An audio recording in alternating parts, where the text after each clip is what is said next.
Eu gostaria de, na continuidade do que Deus tem falado aos nossos corações, pregar sobre o assunto que está em tela, cujo título se denomina Construindo o Templo em Silêncio. Eu convido a que você abra a sua Bíblia no primeiro livro dos Reis, capítulo de número 6. Primeiro livro dos Reis, capítulo de número 6, e os que puderem se colocar de pé para fazermos a leitura inicial, eu convido a que assim procedam. Primeiro Reis, capítulo de número 6, e eu gostaria de ler o verso de número 7. E diz a palavra do Senhor: edificava-se a casa com pedras já preparadas nas pedreiras, de maneira que nem martelo, nem machado, nem instrumento algum de ferro se ouviu na casa quando a edificavam. Oremos. Deus amado, Pai bendito, lemos a Tua santa e preciosa palavra, e o que nós pedimos é que fales conosco nesta noite. Abençoa a nossa vida, edifica na Tua palavra a nossa fé, e o que nós pedimos, nós o fazemos agradecidos, em nome de Jesus. Amém e amém. Podem, por favor, tomar os seus assentos. É muito interessante esse texto, me saltou aos olhos quando eu li a primeira vez, que na construção do templo, nós tínhamos cedro vindo do Líbano, nós tínhamos ferro, nós tínhamos vindo do sul, nós tínhamos cobre, nós tínhamos pedras que já vinham relativamente preparadas. Foi uma obra de grande tamanho, uma obra tão grande que durou 20 anos aquela obra do primeiro templo. A escolha do local foi não apenas estratégica em termos geopolíticos, porque ficava então no alto, no cume do Monte Sião, outrora denominado o Monte Moriá, o monte onde Abraão ia sacrificar o seu filho Isaque. E ali então, quando se define o local, Davi estrategicamente, Davi escolhe Jerusalém para ser a capital do seu reino por alguns motivos. E dentre a região de Jerusalém que pertencia aos jebuseus, ele escolhe o Monte Sião pelo símbolo de Abraão, por exemplo, na sua entrega de fé a Deus em relação ao filho da promessa. Também foi uma decisão política, porque quando Davi pegava o mapa das 12 tribos, ele notava que aquela região dos jebuseus não pertencia a nenhuma tribo. Não era a tribo de Judá, não era a tribo de Benjamim, ficava na região fronteiriça ambos. Então ele fala, eu vou escolher porque eu não desagrado nenhuma das tribos. Há uma outra estratégia quando ele escolhe aquela região do Monte Sião, que é a estratégia de segurança, porque é uma parte alta, é uma parte, quem já teve a oportunidade de ir a Jerusalém, você para chegar a Jerusalém, as estradas que você vai pegando, vai subindo, vai subindo, vai subindo, vai subindo. É como se fosse a altura de Teresópolis, a nós aqui do Rio de Janeiro que estão assistindo, nós estamos na capital, no nível do mar, e para Teresópolis nós subimos uma serra, 800 metros, isso é Jerusalém. Agora, além de estar no alto, o Monte Sião, ele é cercado de vales. O Vale do Cedron, por exemplo, ali embaixo, é mais fundo do que é hoje, atualmente, então as pessoas tinham que subir muito para alcançar, então era estratégico. Mas quando ele define aquele local, ele não vai ver o templo pronto, ele vai fazer apenas o projeto, seu filho Salomão vai construir. Eles têm recursos. Salomão, Deus dá sabedoria, Deus dá habilidade intelectual, Deus dá um dinamismo, Deus dá muitos recursos à inteligência desse homem, para que ele pudesse então construir um templo de qualidade, que demora 20 anos, você vê então o cuidado, a técnica usada, para que não houvesse nenhum problema de rachaduras.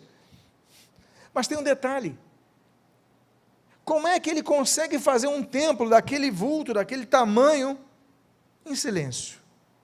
O texto diz que você está lendo: nem martelo, nem machado, nem instrumento algum de ferro se ouviu na casa enquanto a edificavam. Que casa é essa que se constrói em silêncio? Nenhuma. Que obra é essa que se faz em silêncio? Nenhuma. A Bíblia não diz que Salomão deu uma ordem: olha, não façam barulho. A Bíblia não fala sobre isso. Simplesmente a Bíblia registra um fato estranho que acontece. Como é que a pessoa martelava e as pessoas lá embaixo não ouviam a obra? Então nós queremos hoje falar sobre a construção do templo em silêncio. E o que é o templo?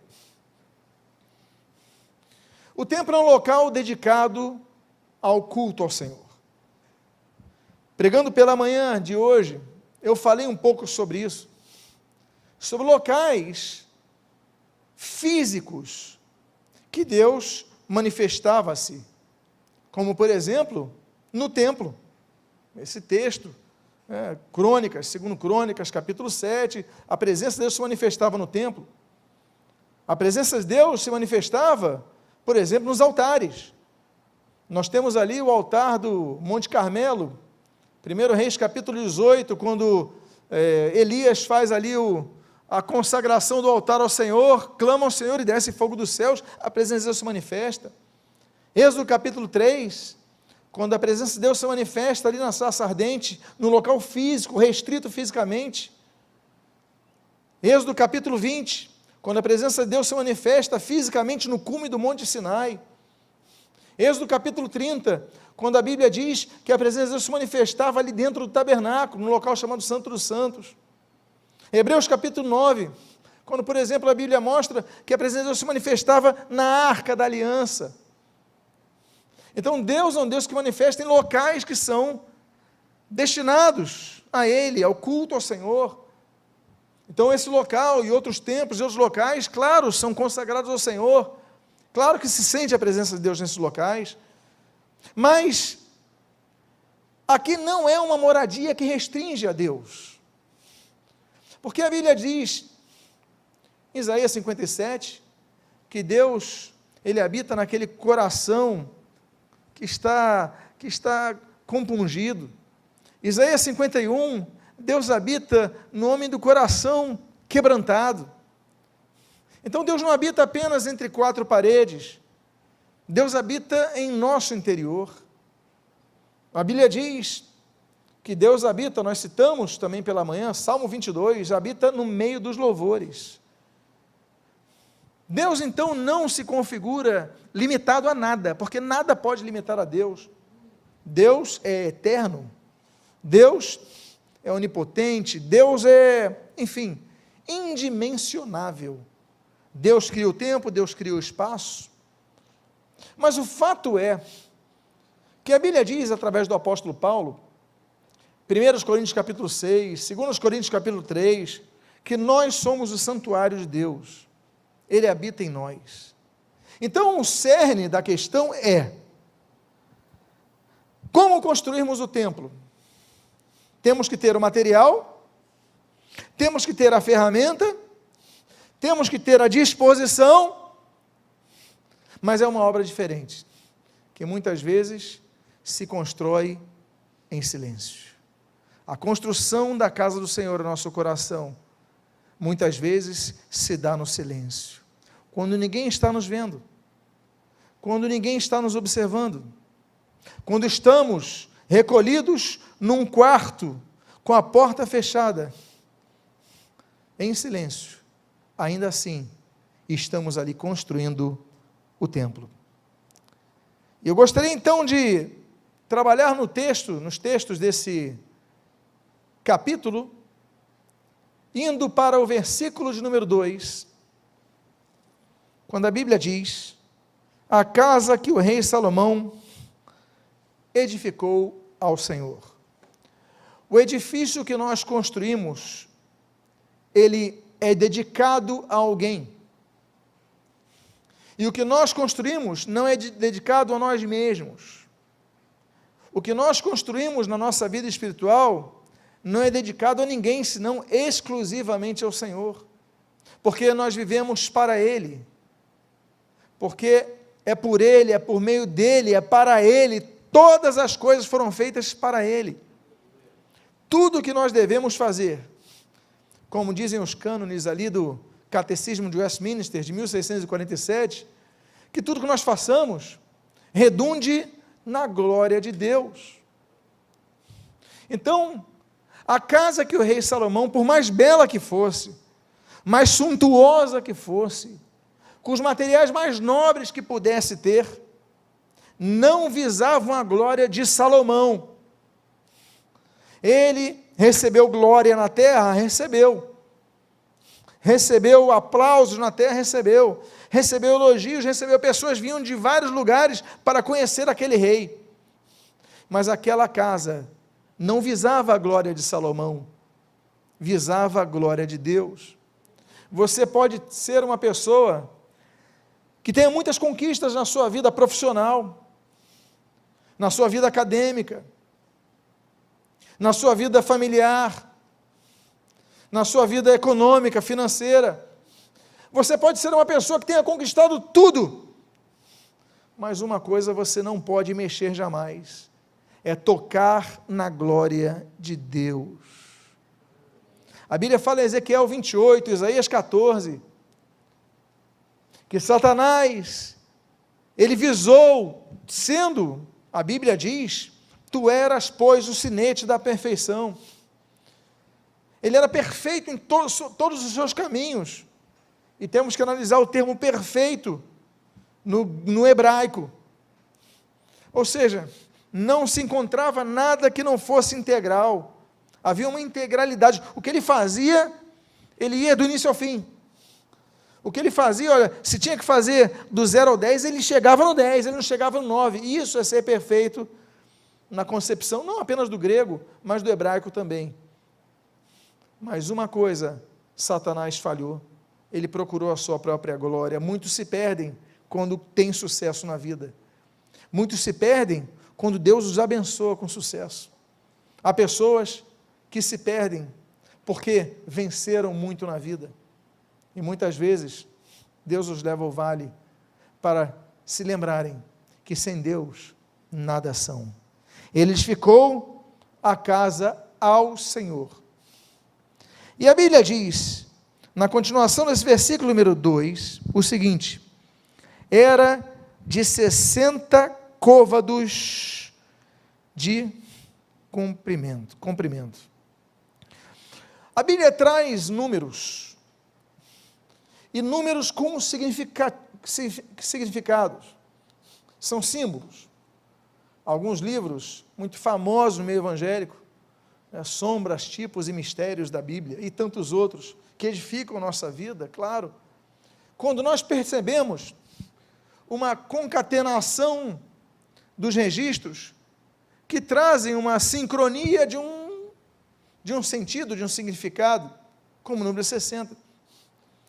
O número 60 nos aponta a uma demora, um tempo de espera, para se alcançar um resultado.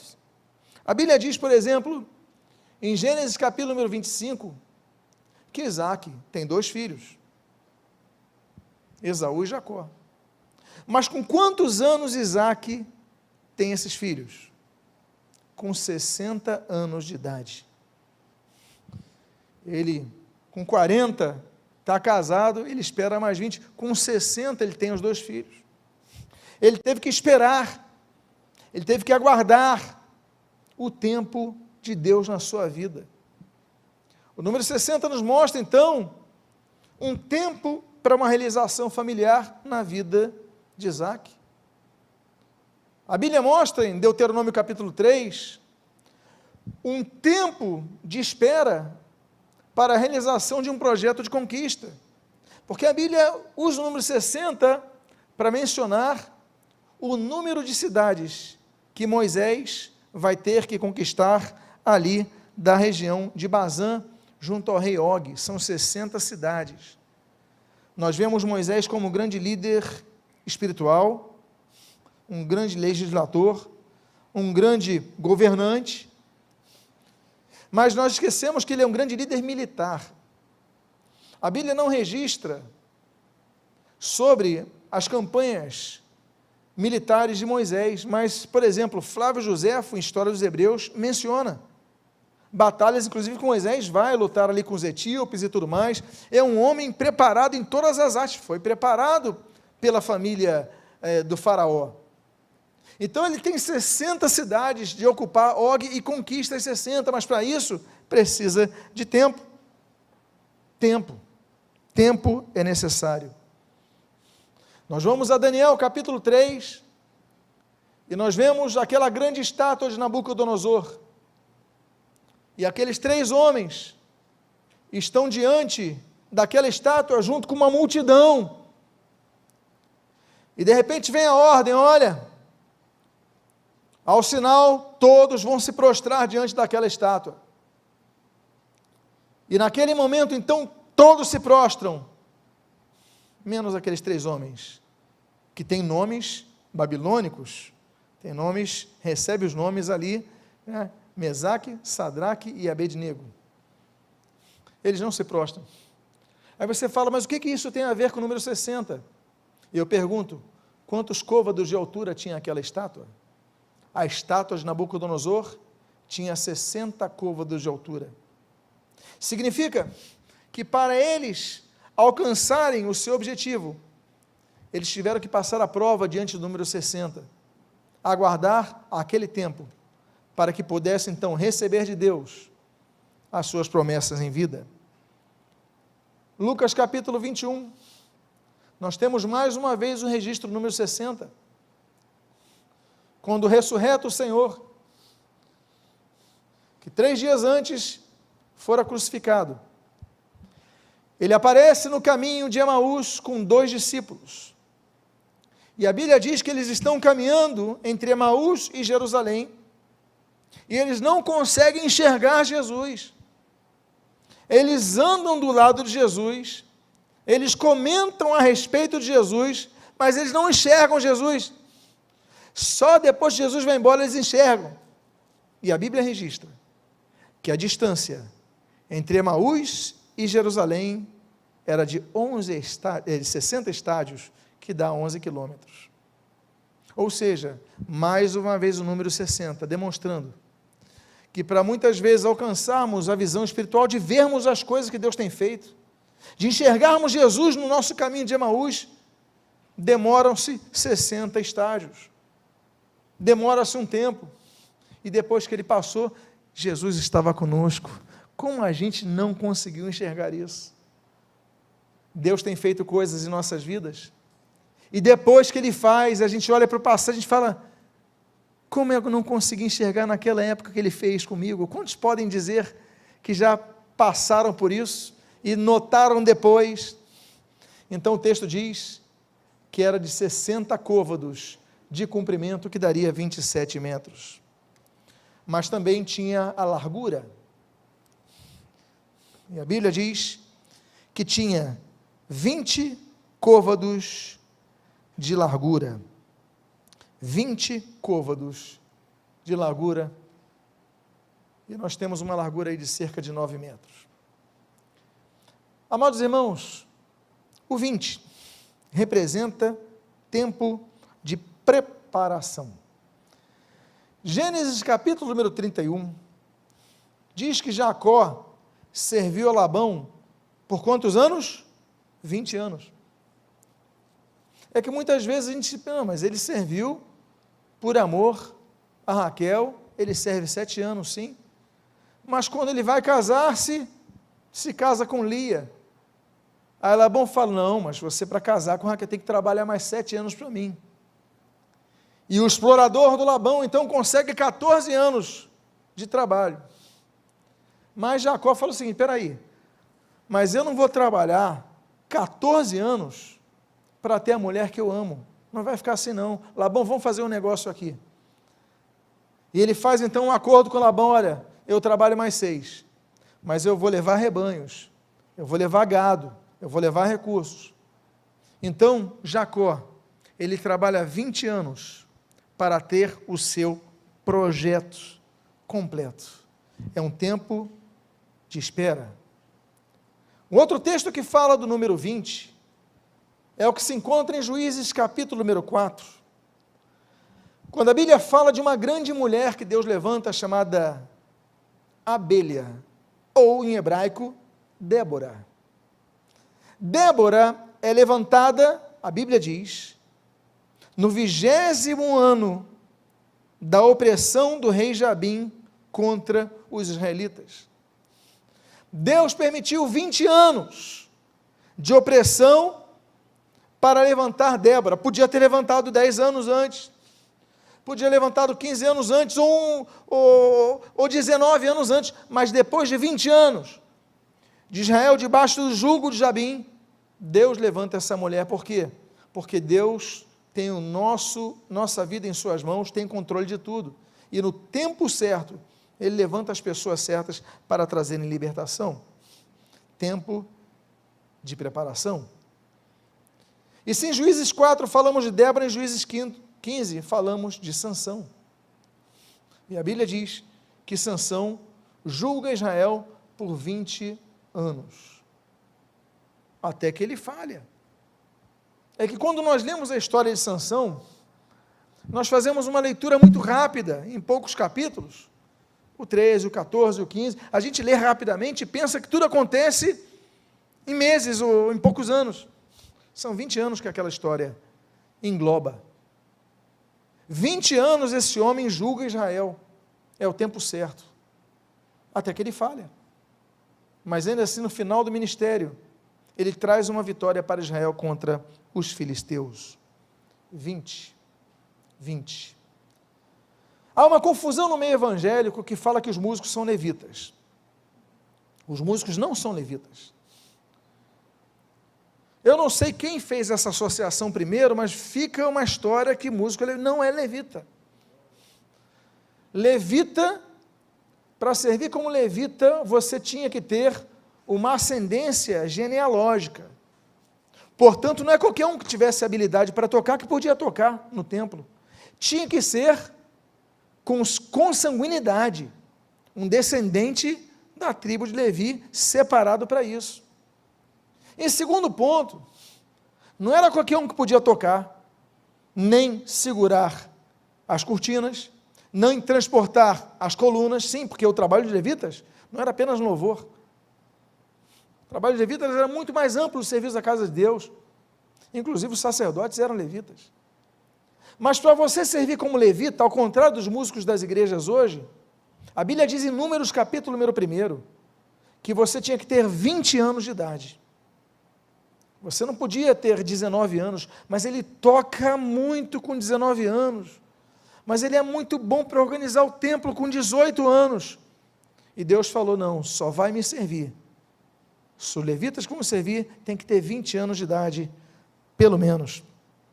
Por quê? 1 Crônicas 23. Porque Deus queria mostrar que tem que haver um mínimo de experiência na vida para poder cuidar das coisas de Deus. Não é apenas a nossa vontade, não é apenas o impulso da juventude, não é apenas a boa intenção e não é apenas o talento, mas tem que haver experiência na vida. Números 1, como eu citei, fala outra vez do número 20. A Bíblia diz que só podiam ir para a guerra homens que tivessem 20 anos de idade. O exército, ele convoca no Brasil, e creio que na maioria dos países, pessoas que tenham pelo menos 18 anos de idade. Em Israel não era assim. Em Israel só podiam ir para a guerra com 20 anos. Com 18 você podia treinar o arco. Com 19 você podia manejar a espada. Com 17 você podia empunhar o escudo. Mas só podiam ir para a guerra aqueles que tivessem 20 anos. Por quê? Tempo de preparo. Não podiam ir para a guerra pessoas despreparadas militarmente. Então eles se preparavam anos antes, mas para a guerra, então vamos agora.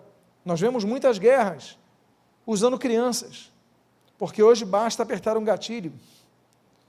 Mas não adianta só apertar o gatilho, porque se o alvo estiver perto é fácil, se o alvo estiver longe também é fácil. O problema é quando você é o alvo. Quando você tem uma missão a cumprir ou um objetivo a alcançar, você tem que ter estratégia, preparo, tem que ter resiliência, tem que saber que eu, alimentado, eu consigo atirar bem, mas quando eu estiver fraco, cansado, na madrugada, sem dormir, isso tudo é treinamento, é experiência.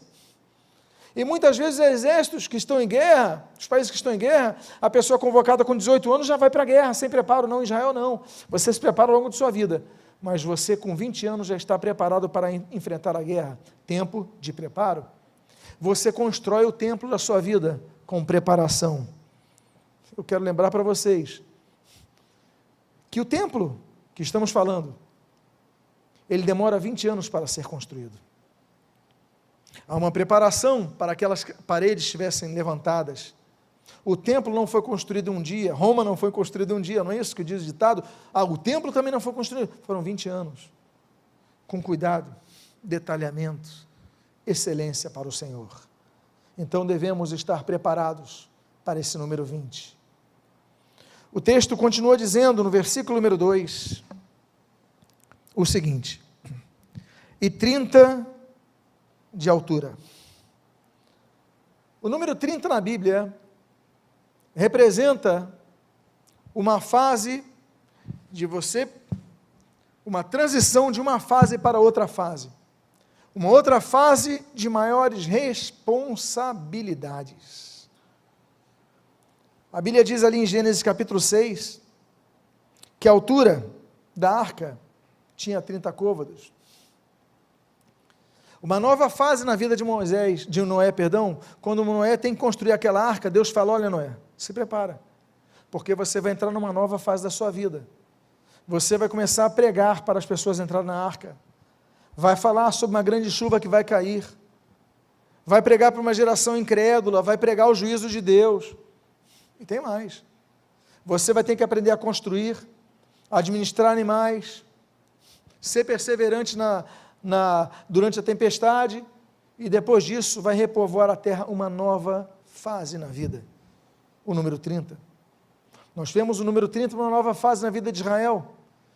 A Bíblia diz em Deuteronômio capítulo 34, que Moisés morre, e quando Moisés morre, a Bíblia diz que Israel não sai do lugar, Israel fica parado. Ora, Israel estava peregrinando para a terra da promessa, mas Israel para 30 dias, 30 dias de luto para chorar a morte de Moisés, que os governara por 40 anos. Uma nova fase na vida de Israel, como é que vai ser agora? Moisés sabia tudo, Moisés conhecia tudo, Moisés comandava tudo, Moisés era profeta, era legislador, era líder militar, era tudo. O que vai ser de nós? Bom, vamos chorar, porque a Bíblia diz em Eclesiastes capítulo 3, que há tempo de rir, mas há tempo de chorar. Israel para por 30 dias, e para sofrer a perda de um líder, que uma geração inteira só conhecia. Uma nova fase, 30 dias, para eles começarem a ter uma nova liderança que seria sobre Josué. Uma nova fase, José do Egito. José do Egito começa a governar o Egito com quantos anos? 30 anos.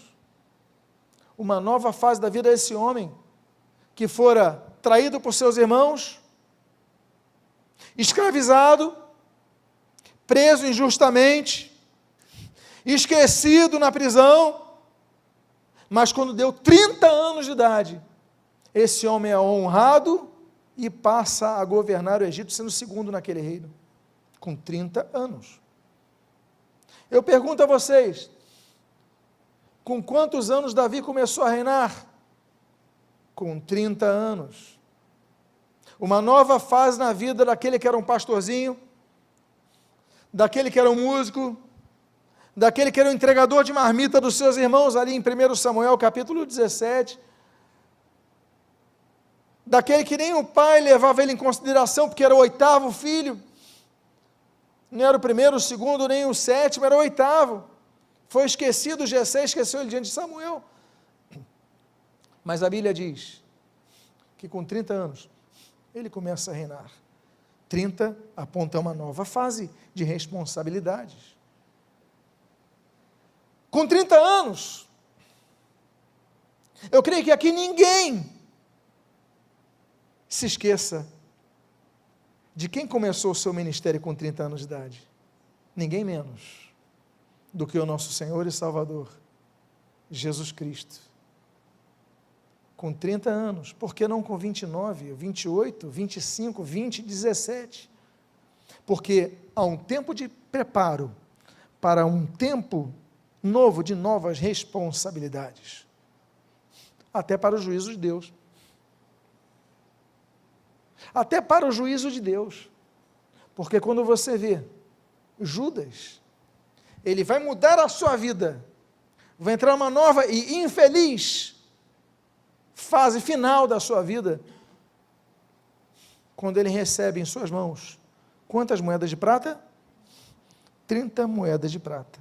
Portanto, o número 30 mostra que há um período em nossa vida, da construção do templo interior de nosso coração, que nós então adentramos a uma nova fase, a uma nova fase ministerial. Há pessoas aqui que estão dormindo ministerialmente, mas o Espírito Santo está trabalhando até o momento que, chegou a hora, aí você desperta e começa a se envolver na obra, não é assim? É como se tivesse algo acontecendo na sua vida que muda no estalo. É como eu conheci a Cláudia. Eu quando vi a Cláudia, meus irmãos, eu fiquei apaixonado. Como é que pode? Se um dia antes que eu não conhecia ela, estava normal, nada, normal, tranquilo. Eu sou uma pessoa, meus irmãos, quem me conhece, sabe que eu sou muito tranquilo. Eu conheço a Cláudia, eu perco o sono. No outro dia eu comi metade do prato, eu falei, o que está acontecendo comigo? Foi o estalo, ministerialmente estalo. De repente a pessoa começa, então o número 30, uma nova fase na vida. E aí nós então vamos para o versículo 3, da construção desse templo em silêncio. Vocês lembram do início do texto que nós falamos? Que não se ouvia martelo, machado, instrumento de ferro algum, mas a obra estava sendo feita. Eu creio que Deus tem feito a obra em muitas pessoas que estão ouvindo essa mensagem. Ainda que você não perceba, não ouça o som, o martelo está batendo. Ainda que você não ouça o som, o machado está cortando. Deus tem trabalhado na sua vida. A obra não parou. Nós vamos então a esse texto do versículo 3, que você está lendo.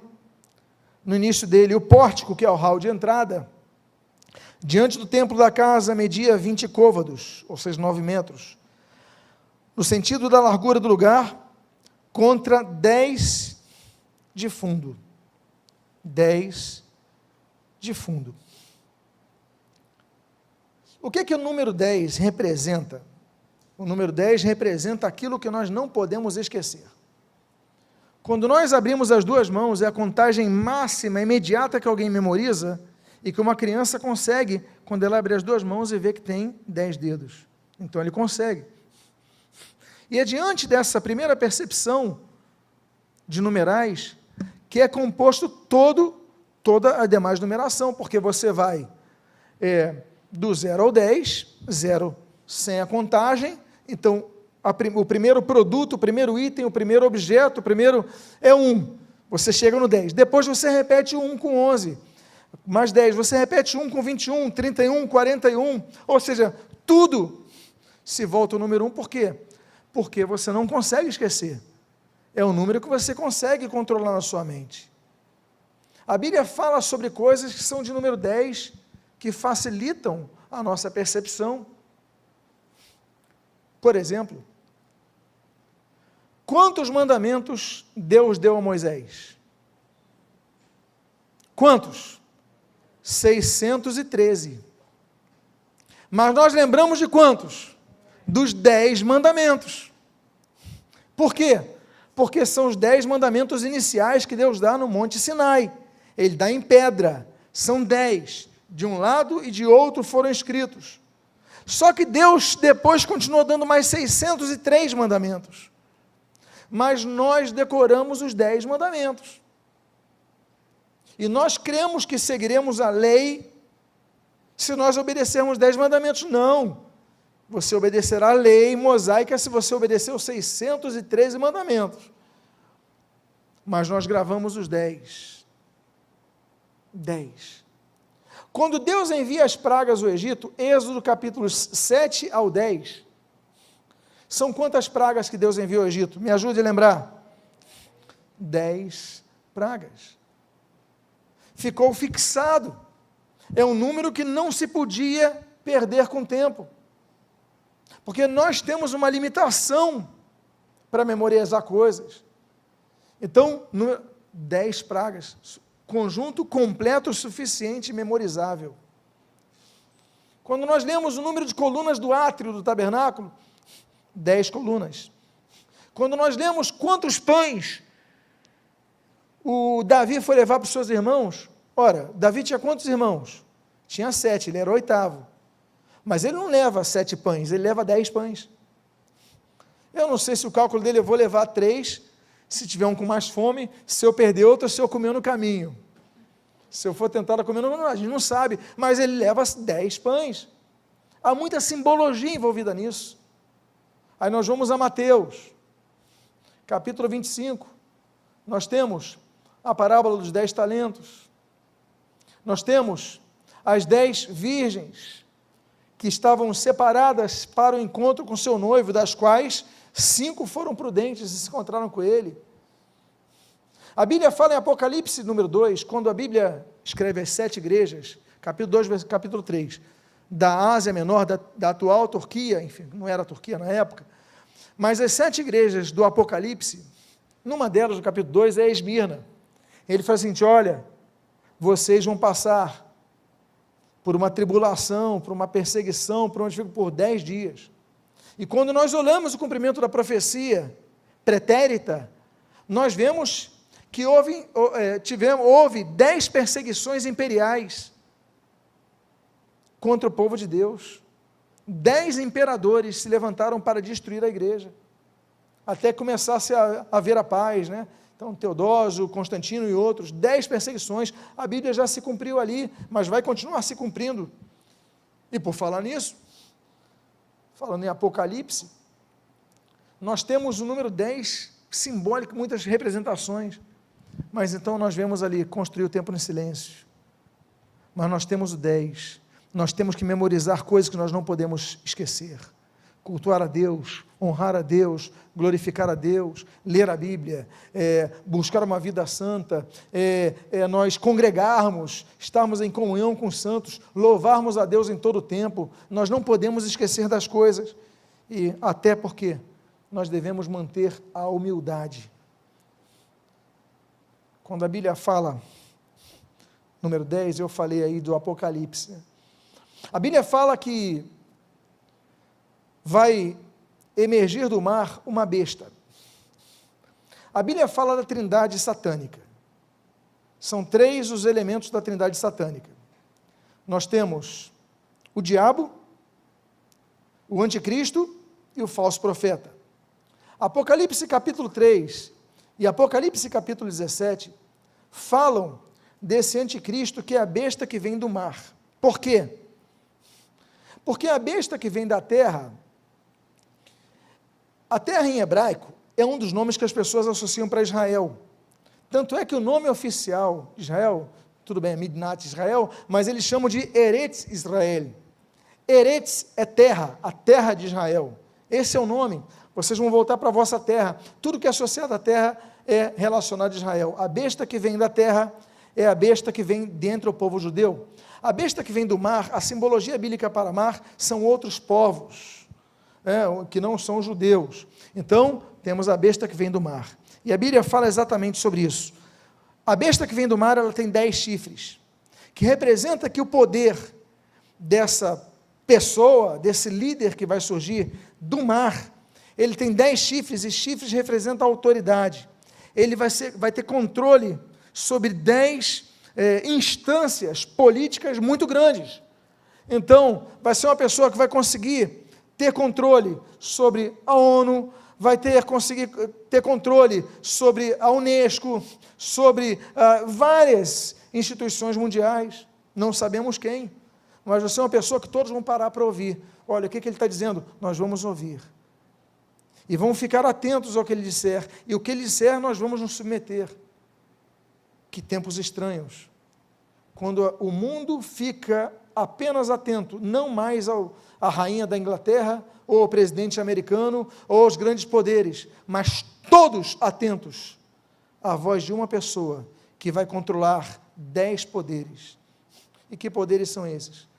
A Bíblia fala no livro do profeta Daniel, no capítulo 7, que os 10 chifres representam 10 reinos. Reinos. Estados Unidos seria um pelo seu poder, a Comunidade Europeia seria outro, a OPEP seria outro, 10 poderes, os chineses seriam outros, o Irã, e junto com o Hezbollah e a Síria, seria outro. Estamos depois falando de Gog e Magog, eu não vou entrar na questão de escatologia agora. Se nós juntarmos o mundo configurado em 10 reinos, 10 chifres, que deterá essa pessoa que surgirá no final dos tempos. O fato é que o número 10 é um número que nós não podemos desprezar, construindo o templo em silêncio. E o texto continua dizendo: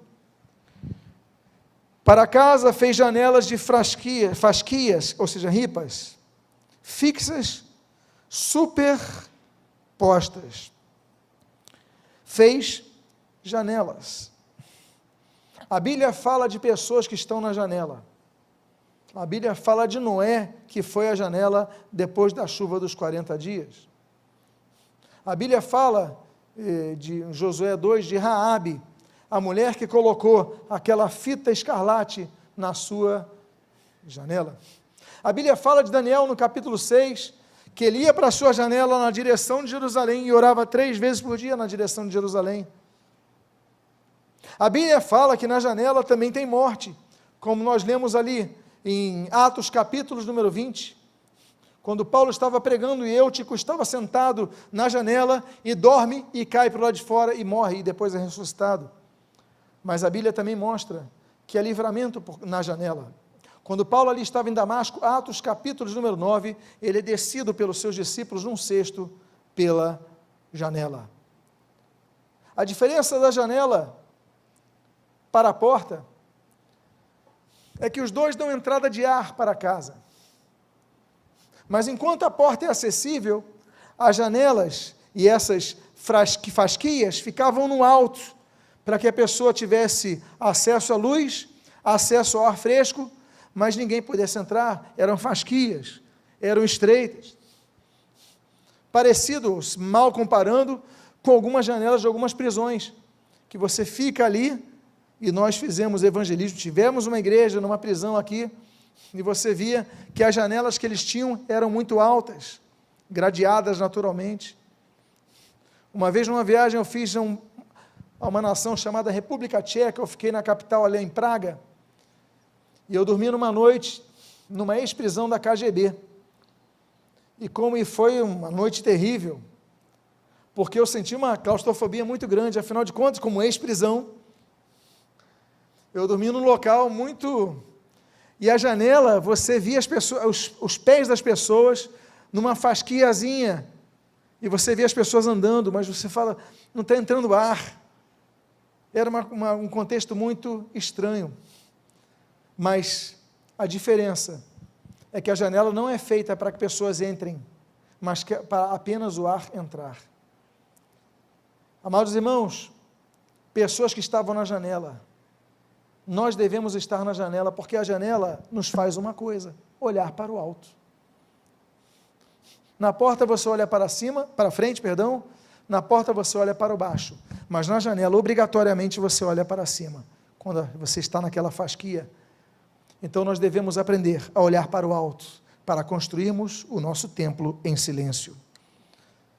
E a Bíblia diz, no versículo 5 e no versículo 6, contra a parede da casa, tanto do santuário como do Santo dos Santos, edificou andares ao redor e fez câmaras laterais ao redor, o andar de baixo, o do meio e o terceiro. Quantos andares tinha o templo que foi construído? O andar de baixo, o do meio e o terceiro. Quantos andares tinha? 3. O 3 representa muitas coisas. Foi falado há poucos minutos atrás sobre as mortes. Existem 3 tipos de morte. Existe a morte física, Gênesis capítulo 3, Romanos capítulo 5, versículo 12 e outros textos. Existe a segunda morte, a morte espiritual, Efésios capítulo 2. E existe a terceira morte, que é a morte eterna, Apocalipse capítulo de número 20. São 3 tipos de morte. Mas nós também temos 3 condições diante da morte. Nós somos mortos pelo pecado, ou devemos morrer para o pecado, ou fazer com que o pecado morra em nós. 3 posturas diante da morte. O número 3 também nos aponta aos elementos que havia na Arca da Aliança. A Arca da Aliança tinha 3 coisas. O que tinha na Arca da Aliança? Tinha as tábuas da lei. O que mais que tinha na Arca da Aliança? A vara de Arão. E a terceira coisa, o maná. As tábuas da lei apontavam para a aliança de Deus para com a humanidade. A vara de Arão apontava para a autoridade que Deus dá ao seu povo. E o maná apontava para o alimento, o sustento que Deus supre o seu povo para se manter firme. 3 coisas que nós vemos na Arca da Aliança. A Bíblia fala, por exemplo, número 3, sobre 3 vezes que o Rio Jordão ele é aberto. A primeira vez, Josué capítulo 4, quando Josué passa com aquelas pedras no meio, os sacerdotes param ali e o povo passa. A segunda está em 2 Reis capítulo 2, quando Elias passa o Jordão e o rio se abre, e no mesmo capítulo, quando Eliseu regressa e o Jordão se abre. 3 vezes aquele rio se abre miraculosamente. E por falarmos de milagres, nós temos 3 oportunidades que houve multiplicação de pães. A primeira multiplicação de pão acontece com Eliseu, ali quando ele multiplica 20 pães para 100 homens. A segunda multiplicação de pães está lá em Mateus capítulo 14, quando Jesus multiplica os 5 pães e 2 peixes para os 5.000. A terceira multiplicação de pães está em Mateus capítulo número 15, quando Jesus multiplica aqueles 7 pães e os peixinhos para 4.000 pessoas. Multiplicações. O número 3 nos aponta a 3 trasladações que a Bíblia registra. O primeiro traslado para os céus acontece, é registrado em Gênesis capítulo 5, quando a Bíblia diz que Enoque subiu para o céu. O segundo é apontado em 2 Reis, capítulo 2, quando a Bíblia diz que Elias é assunto aos céus. E em terceiro lugar, ninguém menos do que o Senhor Jesus. O Senhor Jesus, que a Bíblia diz em Atos, capítulo 1, versículo 9, que ele então é elevado aos céus. O número 3 é um número tão magnífico na Bíblia, e eu podia ficar muitas horas falando sobre esse número, mas eu quero só encerrar esse número dizendo o seguinte: o livro de Apocalipse, no capítulo 1, traz 3 améns. E os 3 améns contidos no capítulo 1 de Apocalipse, eles falam sobre Jesus Cristo no passado, no presente e no futuro. No versículo de número 5, a Bíblia diz: para o amém, aquele que morreu na cruz. No mesmo capítulo 1, A Bíblia fala sobre o segundo amém. Amém àquele que vive na ressurreição, tempo presente. E o terceiro amém fala do porvir de Jesus, que a Bíblia fala no versículo 7, amém para aquele que vem em glória. Então, quantos podem glorificar a Cristo nesse momento? Para aquele que vem em glória. Quantos podem levantar as suas vozes e glorificar a Deus nesse momento?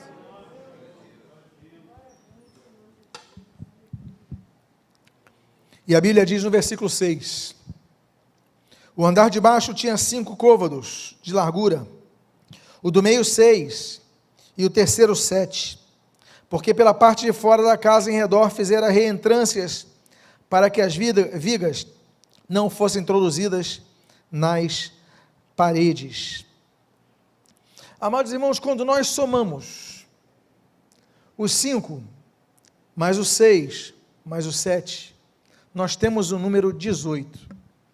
18 representa dificuldade na Bíblia.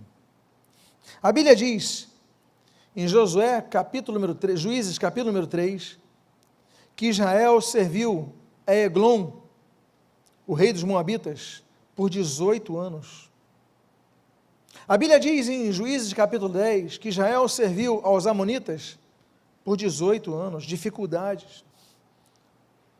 A Bíblia diz em 2 Crônicas, que o rei Josias, no 18º ano do seu reinado, ele institui a Páscoa em Israel, e assim que ele institui a Páscoa, que era algo bom, necessário, a Bíblia diz que ele é morto.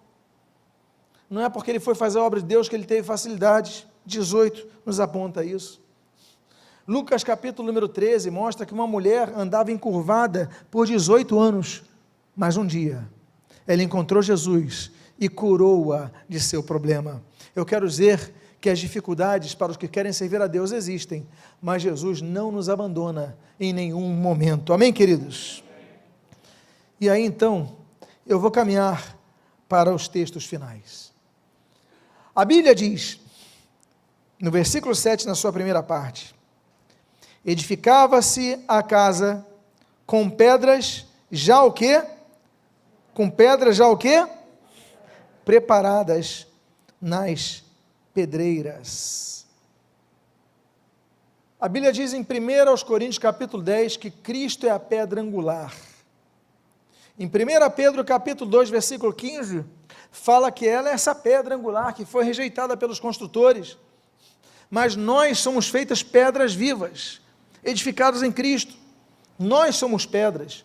É significativo o apelido que Jesus dá a Pedro.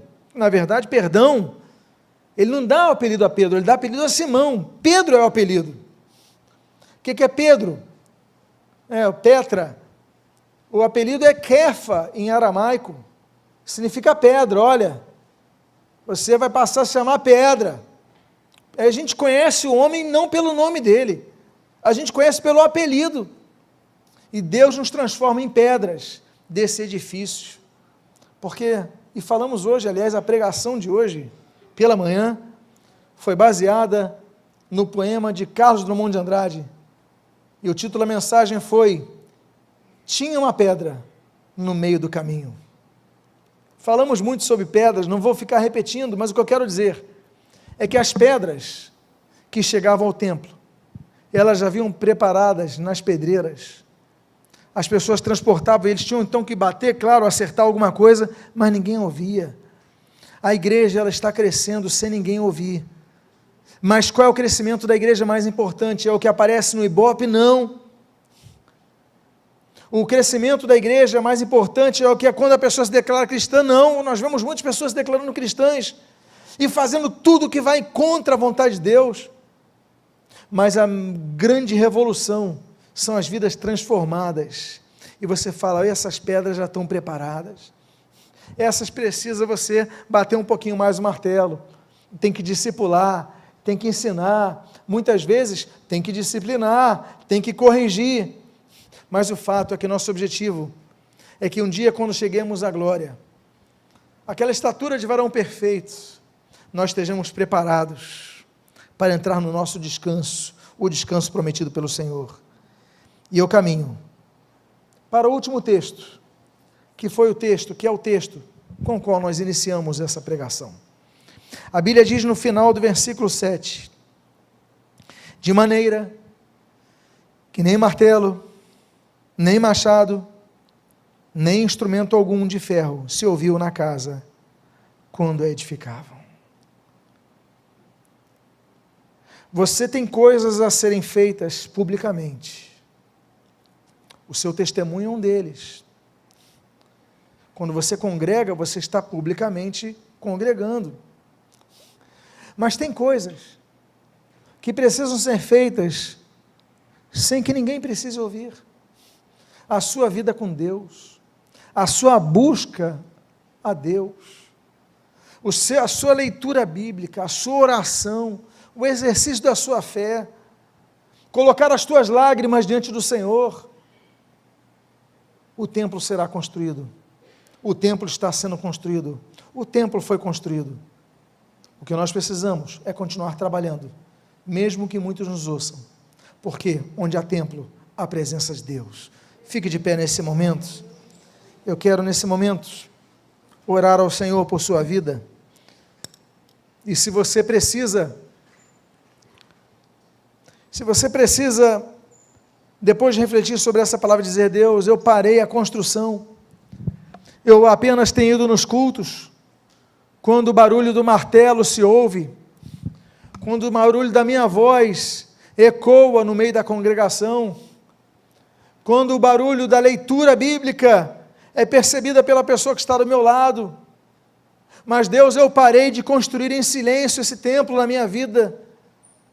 Deus, me perdoa, que eu possa voltar a construir esse templo. Se você é uma das pessoas, coloque a mão no seu coração. Pai amado, Deus bendito, há várias pessoas aqui com as mãos em seus corações, assim como eu creio que há muitas pessoas que estão ouvindo essa mensagem ou assistindo essa mensagem pela internet, e nesse momento elas se veem desta forma.